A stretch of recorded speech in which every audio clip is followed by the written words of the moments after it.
आप अब चुप रहिए, बैठ जाइए, बैठो, चुप करके बैठो।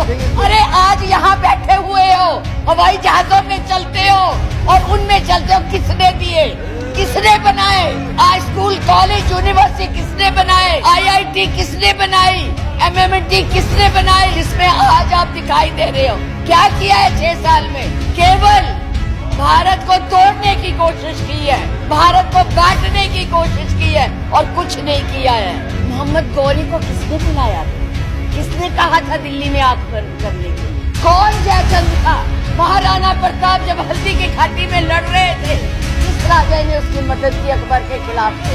सुनो, एक भील जाति के लोगों ने महाराणा प्रताप का साथ दिया था, कहाँ थे तब? आज बात करते हैं देश को आजाद कराने के लिए अहिंसा का पाठ पढ़ाया। आप क्या जाने अहिंसा, जो लाठी लेके तो ट्रेनिंग देते हैं। कोई भी आपके प्रधानमंत्री के खिलाफ, आपके गृह मंत्री के खिलाफ, उनकी नीतियों के खिलाफ बोले, वो देशद्रोही हो गया है। 6 साल के बच्चों को भी नहीं आप तो छोड़ रहे, आप क्या करेंगे? श्रीमती विप्लव ठाकुर जी। माननीय उपाध्यक्ष जी, धन्यवाद। मैं ये राष्ट्रपति के अभिभाषण पर धन्यवाद प्रस्ताव के लिए खड़ी हुई हूँ, पर मुझे समझ नहीं आ रहा कि मैं धन्यवाद किस बात का करूं, कहां से शुरू करूं। मुझे लगता है, आप अब चुप रहिए, मुझे लगता है बैठकर इंटरवेन न करें आप। मुझे लगता है कि एक कुशल गृहिणी अपना ट्रंक उसको पेंट करके अपनी पुरानी चीजें उसमें डाल देती है, यही इस अभिभाषण में है। कुछ नया नहीं है, वही उज्ज्वला है, वही दीनदयाल है और वही पे जो है मिशन की बातें हो रही हैं। बेरोजगारी की कोई बात नहीं है, महंगाई की कोई बात नहीं है, क्योंकि इनको उसकी चिंता ही नहीं है। ये नौजवानों के लिए कुछ करना ही नहीं चाहते। आज विद्यार्थी जो पूरे देश में झंडा लेके खड़े हैं, उनको अपने भविष्य का फिक्र है कि हम डिग्री तो ले लेंगे पर नौकरियां कहां से लाएंगे, क्योंकि इस अभिभाषण में उसका कोई जिक्र ही नहीं है। ये अभिभाषण ऐसे लगता है जैसे मुंगरी लाल के सपने दिखाए जा रहे हैं। मुंगरी लाल के 2014 में भी दिखाए थे, अभी भी दिखाए रहे हैं। अभी राणा जी बोल के गए, राणे कि जी कांग्रेस भी मैनिफेस्टो देती थी, हमने करके दिखाया है।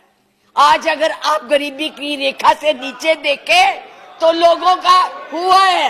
अरे आज यहाँ बैठे हुए हो, हवाई जहाजों में चलते हो और उनमें चलते हो, किसने दिए, किसने बनाए? आज स्कूल कॉलेज यूनिवर्सिटी किसने बनाए? IIT किसने बनाई? MMT किसने बनाई? जिसमें आज आप दिखाई दे रहे हो। क्या किया है 6 साल में? केवल भारत को तोड़ने की कोशिश की है, भारत को बांटने की कोशिश की है और कुछ नहीं किया है। मास वही करो। आज आप लोग इस देश को इस तरह से बांटना चाहते हैं। कुछ नहीं है, ना महिलाओं के लिए है। आज पूरी महिलाएं जो है इस चिंता में है कि हमारा भविष्य ठीक है, हम सुरक्षित है, वहां उनको कुछ दिया नहीं जा रहा।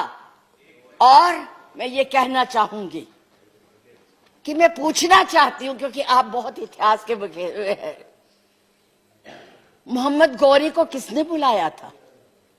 किसने कहा था दिल्ली में आग बंद करने के लिए? कौन जयचंद था? कौन जयचंद था? महाराणा प्रताप जब हल्दी की घाटी में लड़ रहे थे, किस राजा ने उसकी मदद की अकबर के खिलाफ में? बैठ जाइए, बैठो, चुप करके बैठो। सुनो मैडम, प्लीज आप चेयर को एड्रेस करें मैडम, प्लीज। इस तरह की भाषा एक भील जाति के लोगों ने, एक भील जाति के लोगों ने महाराणा प्रताप का साथ दिया था, कहां थे तब? आज बात करते हैं देश को आजाद कराने के लिए अहिंसा का पाठ पढ़ाया। आप क्या जाने अहिंसा, जो लाठी लेके तो ट्रेनिंग देते हैं। आज लाठी की जगह बंदूक और रिवॉल्वर आ गए हैं। और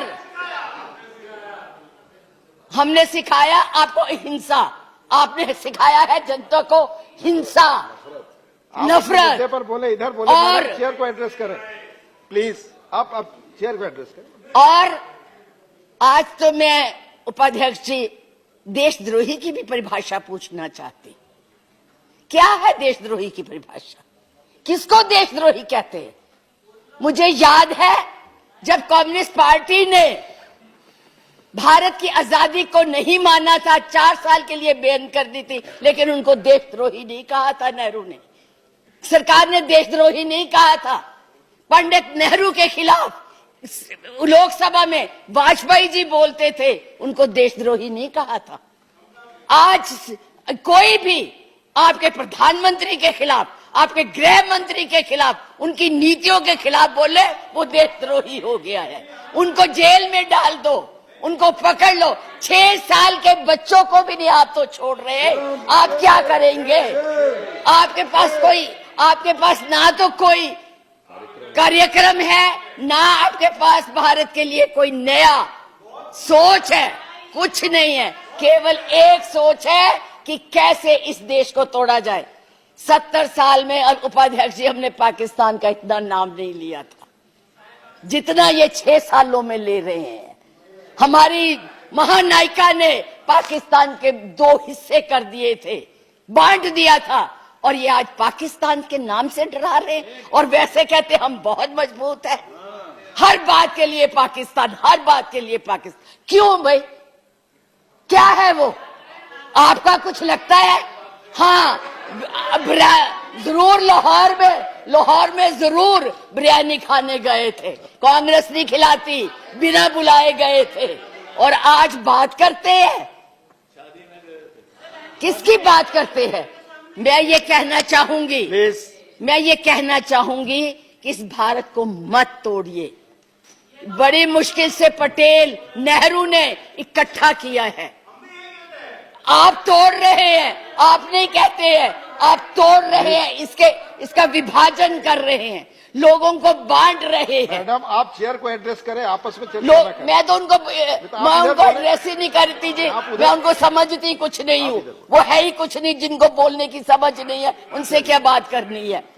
मैं तो ये कह रही हूँ कि इस देश को मत बांटिए, इस देश के टुकड़े मत कीजिए, नफरत मत फैलाइए। बहन जी चुप रहिए, अपनी बारी में बोल लेना जो बोलना होगा, अब चुप करके बैठी रहिए प्लीज। अब देश के टुकड़े मत कीजिए। आज जो हम इस स्थिति, आपका इसी सीए ने, आज जो आपका एक ही देश था, पाकिस्तान आपसे नाराज, चाइना आपको कुछ नहीं समझता, नेपाल भी आपसे खफा हो गया है, और बांग्लादेश था जिसको भी आपने इस सीएए से नाराज कर दिया है। आज वो भी सोच रहे, उसके 4 मंत्रियों ने अपना प्रोग्राम कैंसिल किया, एक उसमें कि इस देश में ऐसी बातें हो रही है। इतना ज्यादा आप कहते हैं कि यूरोपियन यूनियन को हक नहीं है बोलने का, प्रस्ताव लाने का, तो उनके एमपी क्यों ले आए थे? उनको कश्मीर क्यों ले गए थे? आपने खुद उनको इनवाइट किया है, आपने खुद इसको इंटरनेशनल बनाया है, आपने खुद इनको, दूसरे लोगों को इसके ऊपर दखल देने के लिए बुलाया है। और उन्हें नहीं बुलाया जब तक हमारी सरकारें थी, किसी की हिम्मत नहीं पड़ती थी हमारे देश की तरफ देख ले। आप लोगों ने किया है ये सब, अपनी करतूतों को छुपाने के लिए उन लोगों की मदद ले रहे हैं। आपके पास कोई प्रोग्राम नहीं है, आपके पास कोई कार्यक्रम नहीं है, केवल एक कर्म है कि गोली से उड़ा दो जी, मार दो जी, खिला दो जी, यही आपकी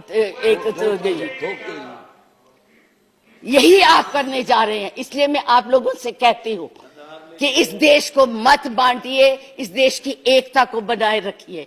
इस देश में जो भी यहाँ है, आज वो सदियों से रह रहे हैं, अभी नहीं आए हैं। अब पाकिस्तान और बांग्लादेश, अरे भाई वो तो है ही इस्लामिक कंट्रीज, उनके बारे में क्या बोलना है? हम तो सेकुलर, हम तो धर्म को मानते हैं। किस धर्म की बात आप करते हैं? किस राम की बात करते हैं जिसने अपनी मर्यादा को रखने के लिए जनता की बातें सुनी थी? उस जनता की बात सुन के उसने सीता को वनवास भेज दिया, और आप लोग बात तक नहीं करना चाहते। किस राम राज्य की बात करते, किसको पूजते हैं आप? मंदिर बनाइए, जरूर बनाइए, लेकिन उनके आदर्शों को भी मानिए, उनकी बताई हुई बातों को भी मानिए। सिर्फ केवल कहने से बात Madam, नहीं please बनती है, conclude now. ऊंचे ऊंचे भाषण देने से नहीं बात बनती है। इसलिए मैं यही कहूंगी कि इस देश को मत बांटिए, एक रहने दीजिए, ये नफरत मत फैलाइए। ये आपके लिए भी और हमारे लिए भी बहुत धन्यवाद। बहुत बहुत धन्यवाद। धन्यवाद। लाइव टीवी, सच सबसे आगे।